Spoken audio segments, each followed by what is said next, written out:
Hello everyone, I hope you all will be good. This is the second lecture for pestle analysis. हमने पहले lecture में political factors को discuss किया था and in the second lecture हम जो है वो लीगल फैक्टर्स को डिस्कस करेंगे. वी विल बी डिस्कसिंग कि कैसे एक कंपनी का जो लीगल सिस्टम है, सबसे पहले तो वो वर्क कैसे करता है एंड सेकेंडली जो लीगल सिस्टम है कंपनी का, जो कंपनी के लॉज एंड रेगुलेशंस जो हैं वो एक बिजनेस की अप्रोच को, एक बिजनेस के डिसीजंस को कैसे अफेक्ट कर सकते हैं. राइट. सबसे पहले तो आपको ये समझने की जरूरत है बिफोर डिस्कसिंग लीगल फैक्टर्स कि किसी भी कंट्री में जो लीगल फैक्टर होते हैं वो आते हैं लीगल अथॉरिटीज से. राइट. किसी भी कंट्री के जो लीगल फैक्टर्स है वो लीगल अथॉरिटी से आएंगे. प्राइमरीली तीन तरीके की लीगल अथॉरिटीज की हम बात करते हैं. Number one, we have legislative authority.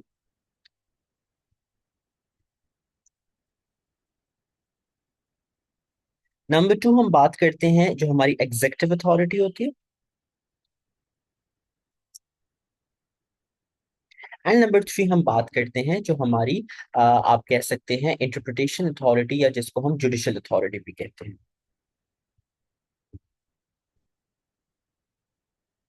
आप लोगों ने याद रखना है कि ये जो हमारे पास लेजिस्लेटिव अथॉरिटी होती है, लेजिस्लेटिव अथॉरिटी को हम बेसिकली जो है वो कहते हैं कि this is the authority that basically creates law. Legislative authority हमारे पास वो अथॉरिटी होती है दैट क्रिएट्स लॉ, जो आपका लॉ बनाएगी, जिसको हम, अब अगर हम यूके की बात करें तो इसको हम स्टिट्यूट लॉ भी कहा जाता है. ठीक है, इसको हम कहते हैं स्टिट्यूट लॉज. और ये बेसिकली आपका जो F4 का सब्जेक्ट है, कॉर्पोरेट बिजनेस लॉ, वहां पर इसको इन डिटेल डिस्कस किया जाता है कि स्टिट्यूट लॉ क्या होता है, कौन बनाता है एंड कैसे जो है वो चलता है. याद रखने का, जो स्टैट्यूट लॉ है वो जो कंट्री है उसका नेशनल पार्लियामेंट या उस कंट्री का जो भी गवर्निंग बॉडी है वो आपकी बनाएगी. अगर जिस बॉडी में किंगशिप है तो वहां के किंग्स वगैरह इस लॉ को बनाते होते हैं. अगर पार्लियामेंटेरियन सिस्टम है, जैसे पाकिस्तान की अगर मैं बात करूं या यूके की, पाकिस्तान की बात करूं, यूके में तो फिर दोनों आ जाते हैं. राइट. पाकिस्तान की अगर मैं बात करूं तो उसमें जो लेजिस्लेटिव अथॉरिटी होगी वो पार्लियामेंट के पास होगी, क्योंकि कोई भी अगर लॉ बनता है तो वो पार्लियामेंट आपका बनता है. ठीक है. अब ये जो वर्ड मैंने लिखा हुआ है ना स्टिट्यूट, इसका क्या मतलब है? तो स्टिट्यूट कहते हैं एक written legal act of law को. मैं यहाँ लिख भी देता हूँ. The word statute mean written act of law, written legal act of law, sorry, legal act of law. ठीक हो गया. आपका जो स्टेच्यूट होता है that is it's legal act of law. तो आपका जो भी पार्लियामेंट जो भी आपका लॉ बनाएगा that is going to be a written law. आपने सुना होगा कि भी यूके ने रिसेंटली एक वाइट पेपर इशू किया है.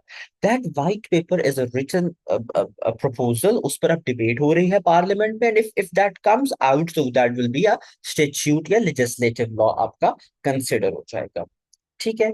फिर हम बात करते हैं इसमें, दैट इज हमारी जो एग्जेक्टिव्स होता है. एग्जेक्टिव अथॉरिटी कौन होती है? एग्जेक्टिव अथॉरिटी जो आपके जो लॉज है उनको इन्फोर्स करती है, इन्फोर्सेस लॉ. राइट. ये आपके गवर्नमेंट इंस्टीट्यूट्स होते हैं, आपका पुलिस डिपार्टमेंट है आपकी, अब आपके जो कोर्ट हो गए, आपके लीगल डिपार्टमेंट हो गया. तो ये वो तमाम डिपार्टमेंट्स होते हैं. इसमें ज्यादातर जो है वो लॉ इन्फोर्सिंग डिपार्टमेंट्स है. नेशनल, पाकिस्तान की बात करूँ, नेशनल अकाउंटेबिलिटी ब्यूरो है, FBI है. ठीक है. फिर इसके अलावा हमारे पास जो cyber crime, crime investigation authority है, ISI है. ये तमाम हमारे जो है क्या हैं, हमारी एग्जेक्टिव्स हैं, जो जिनका काम क्या होता है, लॉस को इन्फोर्स करना. ठीक है.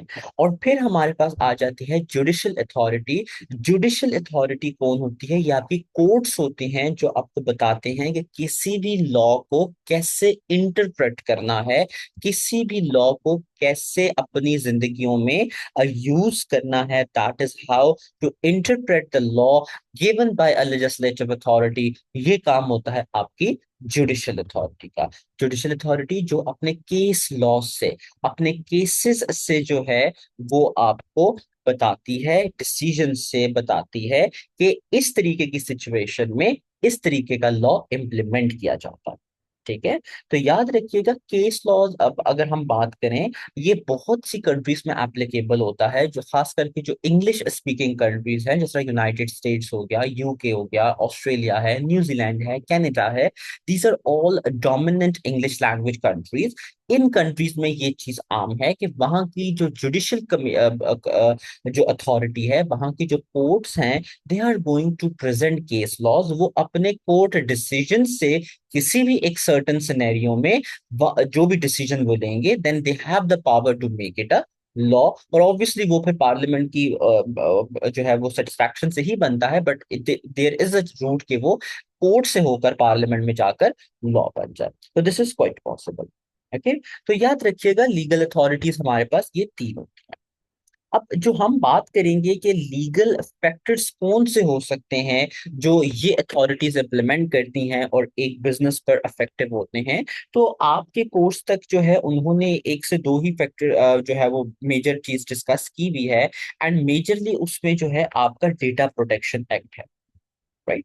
आपके लीगल फैक्टर्स में डेटा प्रोटेक्शन एक्ट को जो है वो डिफाइन किया गया है। इसको डिफाइन करने से पहले there are certain things that we need to understand before we can move into data protection act. Right. अब डेटा प्रोटेक्शन एक्ट जो है एक फॉर्मल एक्ट है, एक प्रॉपर रिटन एक्ट है, लॉ है, जो प्रेजेंट किया गया, बहुत पहले प्रेजेंट किया था। And it's been a long time since ये जो है फॉलो किया जा रहा है। इसको समझने से पहले इसमें कुछ मौजूद टर्मिनोलॉजीज हैं जो आगे हम इसको डिस्कस करेंगे, उनको समझ लेते हैं। Then let's talk about what data protection act is. Data subject की पहले हम बात करते हैं। Number one, we have data subject. Data subject क्या होता है? डेटा सब्जेक्ट का मतलब होता है वो पर्सन जिसके बारे में बात की जा रही है, या वो पर्सन जिसका डेटा, जिसकी इंफॉर्मेशन आप प्रोसेस कर रहे हो। Okay, so you can write individuals, या कंसर्न्ड पर्सन, आप सिंपल लिख लो, कंसर्न्ड पर्सन और इंडिविजुअल। ठीक है, पर्सन और इंडिविजुअल। सो डेटा सब्जेक्ट कौन होगा? जो आपका कंसर्न पर्सन या कंसर्न इंडिविजुअल है, that is going to be your data subject. Okay. Number two हम बात कर लेते हैं data user. Data user, data user को डेटा कंट्रोलर भी कहा जाता है। Who processes the data, who stores the data, who stores the data of of data subject, right? Who processes the data, who uses the data। तो data subject data users आपके हो गए। Data processing क्या होती है? Data processing obviously आप अपने data को मीनिंगफुल चीज में कन्वर्ट कर रहे हैं। ठीक है। तो बेसिकली इसका मतलब ये होता है, एक मिनट, यस, इसका मतलब होता है conversion of data into meaningful actions.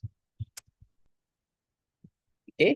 आपने कोई भी data collect, you all know what data is, right? आपने बेसिक्स MA1 में पढ़ा हुआ है, MA2 में पढ़ा हुआ है। तो डेटा जो है it is unprocessed form. Right. आपने जब एक एक रॉ डेटा कलेक्ट कर दिया, उसको मीनिंगफुल सेंटेंसेस में कन्वर्ट कर लिया, मीनिंगफुल वे में, एक्शन में कन्वर्ट कर लिया, तो that is going to be your data processing concept. Then number four we have personal data.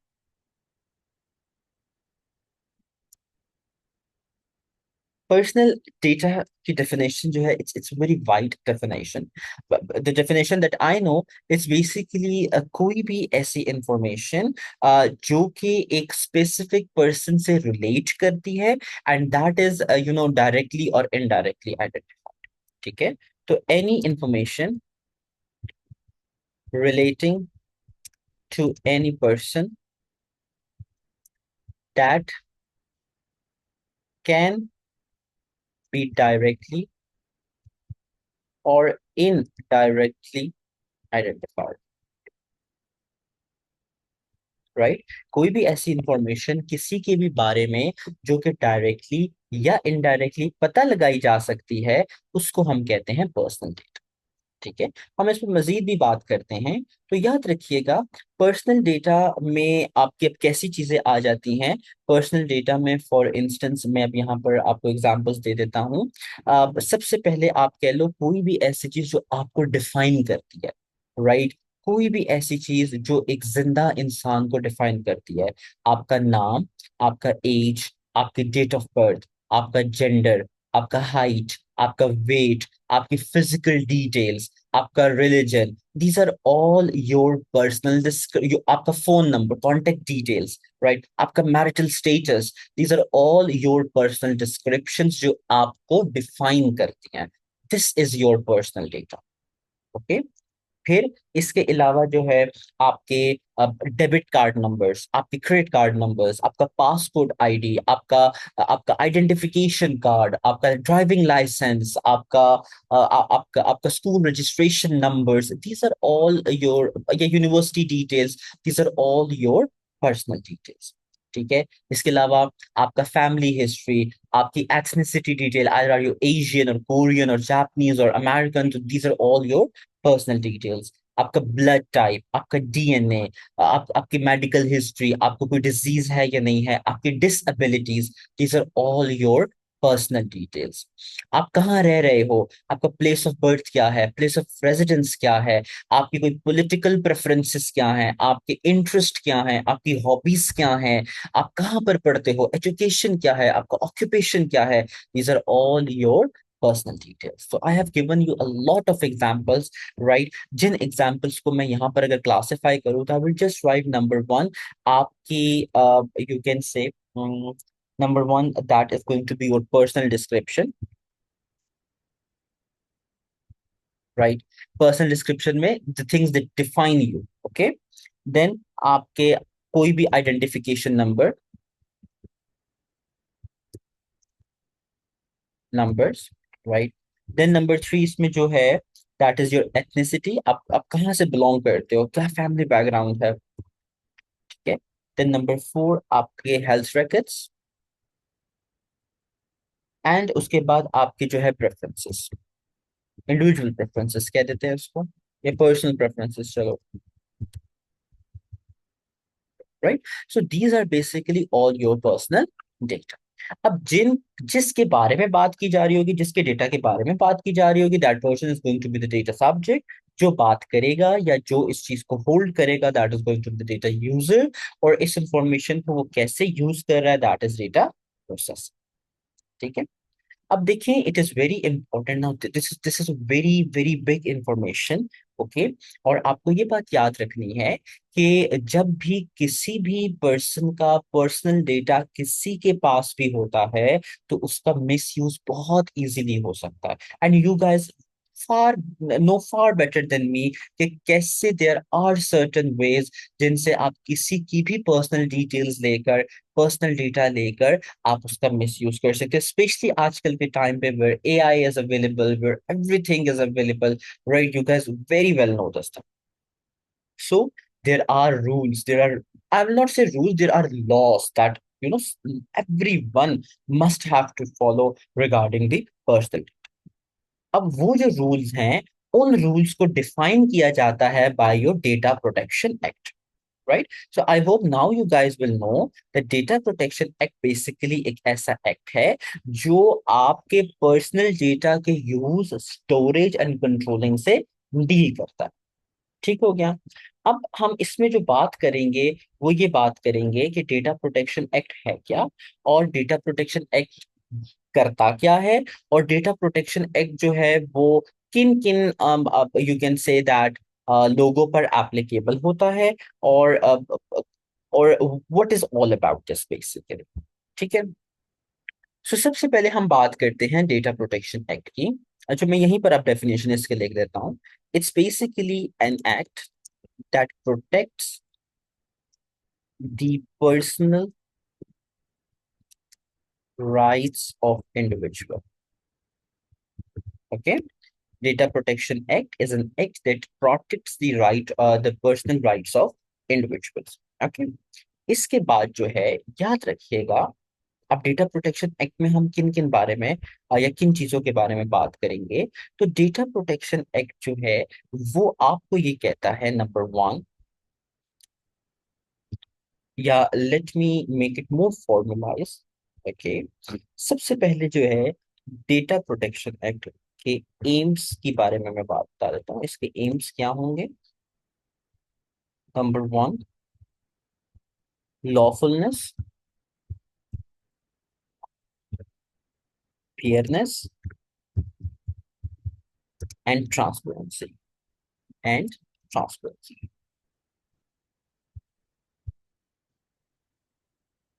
सबसे पहला इसका एम क्या है? Lawfulness, fairness and transparency. This means that your personal data should be obtained and processed fairly and lawfully transparent to the data subject। आप data subject का जो भी data use कर रहे हो, सबसे पहले तो वो फेयरली, सही तरीके से ऑब्टेन करना चाहिए। आपने गलत तरीके से ऑब्टेन नहीं करना, धोखा नहीं देना, इलीगल वे से ऑब्टेन नहीं करना, और whatever you are obtaining from the data subject you should be, अब you should be transparent to that. Okay, कि हम आपकी ये डेटा जो है वो कलेक्ट कर रहे हैं। What does this mean? This mean कि आप जिस बंदे का जो डेटा ले रहे हो ना, उसको पता होना चाहिए कि आप अव्वल तो वो डेटा क्यों ले रहे हो, कितना डेटा ले रहे हो, एंड किस पर्पस के लिए जो है वो आप यूज करोगे। याद रखिएगा, आपने ये बात समझनी है कि जब भी आप पर्सनल डेटा यूज करोगे, तो जिन मकसद के लिए आप यूज कर रहे हो, they always should be permitted by the law, and data user must obtain consent from the individual to use the data, right? So this is lawfulness, fair and transparency। आप डेटा जो लोगे वो by law होगा, जितना जरूरत है उतना ही ले लो। वो तो चलो आगे बात करेंगे। एंड सेकेंडली, फेयर तरीकों से डेटा लो, एंड जो भी डेटा आप कलेक्ट कर रहे हो that should be known by the data subject. फिर दूसरा इसमें आ रहा है purpose limitation. Purpose limitation, okay. Now purpose limitation का क्या मतलब है? पर्पस लिमिटेशन का मतलब है कि जो द प्रोसेस, जो आपका पर्सनल डेटा है, it should only be obtained and used for personal, for purposes that are agreed by the data subject. आपने डेटा सब्जेक्ट को बता दिया कि हम आपका ये सब डेटा कलेक्ट करेंगे एंड इन इन पर्पस के लिए यूज करेंगे। तो जिन पर्पस के लिए आपका डेटा सब्जेक्ट अग्रीड हो जाए, उन्हीं पर्पस के लिए आप उसका वो डेटा यूज कर सकते हो। उसके अलावा किसी पर्पस के लिए यूज नहीं कर सकते, राइट? देन नंबर थ्री हम इसमें बात करते हैं डेटा मिनिमलाइजेशन। डेटा मिनिमलाइजेशन, मिनिमाइजेशन भी कहते हैं, मिनिमलाइजेशन भी इसको कह सकते हैं, दोनों तरीकों से ये लिखा जा सकता है। डेटा मिनिमाइजेशन का क्या मतलब है? कि वही डेटा सिर्फ कलेक्ट किया जाए जितना आपको as a data controller, as a data user जरूरत है। जरूरत से ज्यादा डेटा कलेक्ट करने का अब जो है वो अलाउड नहीं है इन दिस, वो फिर इलीगल हो जाता है, राइट? कि आपको इतना डेटा चाहिए ही नहीं, तो why you are collecting this much data? For example, जब भी आप एम्प्लॉयमेंट करने जो है वो जाते हो, तो your employer collect some of the data, right? अब देखो, अब जो है ना, अब हो सकता है आपसे जो एम्प्लॉयर है वो कुछ बहुत सी एक्स्ट्रा चीजें भी मांग रहा हो, that that will not be required by by the employment terms, right? So वो फिर इस तरीके की चीजें नहीं रख सकता, और ना ही उसको जरूरत होगी कि जो है वो इस तरीके की चीजें होल्ड करे। तो it is very much, by the data protection act is written कि आपने डेटा उतना ही यूज करना है जितना आपकी जो नेचर ऑफ जॉब है वो अलाउ कर रही है, राइट? फिर इसके अलावा जो है, अब फॉर इंस्टेंस मैं आपको एक बस एग्जांपल देता हूँ कि अब आप जहां मर्जी काम करो, आपका एम्प्लॉयर इस बात से कंसर्न नहीं होना चाहिए कि आपके पॉलिटिकल व्यूज क्या हैं, राइट? तो वो आपसे आपकी पॉलिटिकल प्रेफरेंसेस वगैरह जब मांगेगा, तो this is not data minimization. वो एक्सेसिव डेटा कलेक्ट कर रहा है, और ये डेटा प्रोटेक्शन एक्ट के में अलाउड नहीं है, right? Number four, we have accuracy. Accuracy का मतलब ये है कि आप जो भी डेटा, पर्सनल डेटा आपका जो मौजूद है, it should always be kept up to date. For example, Pakistan में ये होता है कि अगर फीमेल्स की हम बात करें, तो व्हेन दे टर्न 18, उनका जो आईडी कार्ड बनता है, that is on their father's name, right? उनका जो लास्ट नेम होता है, सर नेम होता है, that is father's name. But now NADRA है, पाकिस्तान में पहले की अगर मैं बात करूं तो पाकिस्तान में ये होता था कि जब व्हेन दे गेट मैरिड, सो उनका जो सरनेम होता था उनके हस्बैंड के नाम पे चेंज हो जाता था, राइट। तो होता क्या था कि now at this position a married woman जो है उसको नाजरा जाना पड़ता था, and he should tell NADRA कि सी मेरी अब शादी हो गई है and I want to change my surname, right, या मेरा सरनेम आप चेंज कर दे।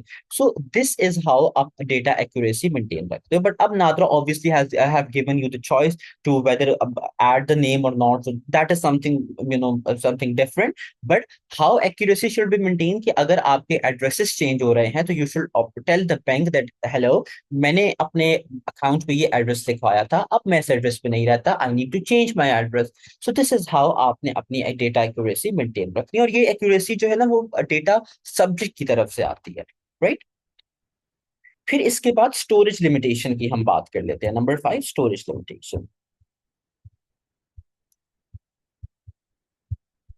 स्टोरेज लिमिटेशन का मतलब है कि डेटा सिर्फ उतने ही टाइम के लिए रखना चाहिए जितने टाइम के लिए आपको जरूरत है, राइट। अगर आप एक का एम्प्लॉय है और एम्प्लॉय ने 2 साल काम किया, 2 साल तक उसका डेटा है, फिर एक स्पेसिफिक टाइम तक आप वो डेटा रखो और उसके बाद खत्म कर दो वो डेटा, राइट। तो data that is no longer useful should be erased. And plus data that is held on the data subject, let's say that has been withdrawn, concert must be erased. For example, अगर आपके पास कोई data है और data subject उस पर राजी नहीं है तो आपको वो डेटा रिमूव करना। अगर जैसे यूट्यूब पे भी अक्सर ये होता है, कॉपीराइट इश्यू लग जाते हैं, राइट। आप अब या अक्सर आपकी वीडियो पे लिखा आता है कि this video has been removed due to the अब या ड्यू टू अपलोडर्स कंसेंट, इस तरीके से कुछ लिखा आ जाता होगा, राइट। तो वो ये होता है कि जिस बंदे की वो वीडियो होती है वो जब एतराज करता है तो उस वीडियो को खत्म कर दिया जाता है। तो दिस इज हाउ आपकी डेटा स्टोरेज इन्वॉल्व होती है। देन अकाउंटेबिलिटी, नंबर 6 भी है अकाउंटेबिलिटी।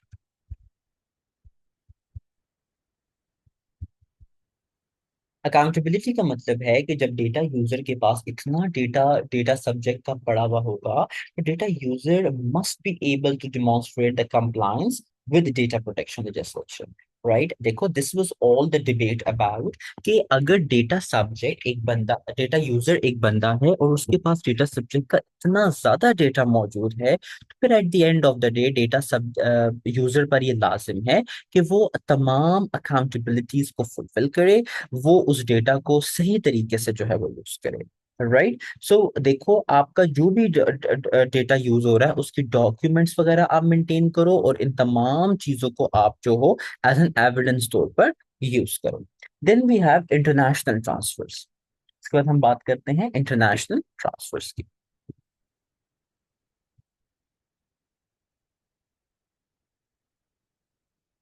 अच्छा, अब इंटरनेशनल ट्रांसफर्स में याद रखिएगा कि there are restrictions, let's say where data can be held and limited on limitations on the transfer of data to another jurisdiction. For instance, let's say मैं ये कहता हूँ कि आप यूं कह ले कि बहुत से ऐसी कंट्रीज हैं जिनका लॉ ये परमिट नहीं करता कि उनके सिटीजन्स की specific information other than few वो लीक आउट की जाए, या वो किसी थर्ड पार्टी के साथ, या डिटेल्स जो है वो शेयर की जाए। इसके आप एग्जांपल ऐसे ले लो, फॉर इंस्टेंस आप किसी भी कंट्री के सिटीजन हो, आपका वो कंट्री आपको एज अ सिटीजन अलाउ नहीं करता कि आप जो हो, लेट्स से किसी दूसरे कंट्री की नेशनैलिटी ले लो, या आप किसी दूसरे कंट्री में जाकर कोई बिजनेस स्टार्ट कर दो, राइट, या आप किसी दूसरे कंट्री में जाकर कोई फैमिली रिलेशंस बना दो, ठीक है, अब शादी वगैरह कर लो। तो ये वो तमाम इंटरनेशनल ट्रांसफर्स हैं जो बाय लॉ परमिट किए जाते हैं। बहुत से कंट्रीज ऐसी हैं, अब राइट, जो कि ये चीजें अलाउ नहीं करती। इसी तरीके से इंटरनेशनल ट्रांसफर्स में आप ये भी बात याद रखिएगा कि बहुत से ऐसे कंट्रीज हैं जो कि अपने लोगों का डेटा या अपना डेटा जो है वो बाकी कंट्री लिमिटेड फॉर्म में ही शेयर करते हैं, right. So these are international transfers. अब ये जो मैंने आपको ये तमाम एम्स बात की है, ये तमाम एम्स डेटा प्रोटेक्शन में लिखे गए, राइट। यानी डेटा प्रोटेक्शन बेसिकली इन तमाम चीजों पर बात करता है। यहाँ तक आई होप सो आप लोगों को बात समझ में आ गई होगी। आप लोगों का काम क्या है? आप लोगों का काम ये है कि आपने सिर्फ ये चीज याद रखनी है कि what is data protection act, okay, data protection act के टर्मिनोलॉजीज क्या हैं, इसका काम क्या है, तो उसमें आपने ये एम्स जो है वो याद रखने होंगे। ठीक है। फिर इसके अलावा जो है आपने ये बात याद रखनी है कि अगर जो बंदा डेटा प्रोटेक्शन एक्ट को फॉलो नहीं करता, वो पेनल्टीज फिर ऑब्वियसली जो है उसको चार्ज की जाएंगी। डेटा प्रोटेक्शन एक्ट हमेशा एक सब्जेक्ट के कॉन्सेंट से लिया जाना चाहिए, उतना ही रखा जाना चाहिए जितना जरूरत है, उस टाइम से ज्यादा जो है वो ये नहीं रखना चाहिए। ठीक है। फिर याद रखिएगा कि you know the roles of individuals that are handling the data, यानी कि जो डेटा यूजर्स होते हैं जो आपके डेटा को हैंडल करते हैं, उनके रोल्स क्लियरली डिफाइन होने चाहिए, उनको प्रॉपरली ट्रेनिंग दी जानी चाहिए ताकि वो दूसरे लोगों का डेटा प्रोटेक्ट कर सके। राइट। अगर वो दूसरे लोगों का डेटा प्रोटेक्ट नहीं कर सकते तो ऑब्वियस सी बात है, they are not compatible, they are not good enough for the job. Okay, अब देखो, अज्यूम करो कि अगर आपका बैंक है और वो बैंक जो है किसी भी इशू की वजह, उनके ही एम्प्लॉय की इशू की वजह से जो है वो बहुत से लोगों का डेटा अगर लीक आउट हो जाता है, तो यू विल नो कितने ज्यादा यूजर्स के बैंक डिटेल्स रिस्क पर होंगे। Right. So the bank should be vigilant enough कि वो एक ऐसे बंदे को हायर कर रहे हैं जो विजिलेंट है, जो टेक्निकली कंपैटिबल है, एजुकेशनली कंपैटिबल है, और वो लोगों के डेटा को सही हैंडल करेगा। अब कैशियर की अगर हम बात करें और वो जरा सी गलती करते, तो यू कैन सी कि कितना बड़ा जो है वो डिफरेंस क्रिएट हो सकता है एक छोटी सी गलती से। Right. So this is how आपके डेटा प्रोटेक्शन एक्ट जो है वो इन तमाम चीजों के बारे में बताता है। आई वुड हाईली रिकमेंड कि डेटा प्रोटेक्शन एक्ट के बारे में आप गूगल रिसर्च भी करें, try to know more about this data protection act, right, and make sure that you learn good things about data protection act and you know how to use them in your personal space. Okay, because आजकल की time में, considering the fact that we have so much advanced in terms of technology, we have a lot of different methods, और इतने advance methods we have to obtain the data of individuals. इस तरीके के अब time पे you should be having a well awareness कि आपके क्या राइट्स हैं, and how you can challenge a company, how you can challenge a business, and how you can challenge a data user in terms of your personal information. Right? If you will not know कि आपके क्या rights हैं for your personal information, you will never be able to challenge these people, and आप लोग आपके data का misuse होता रहेगा।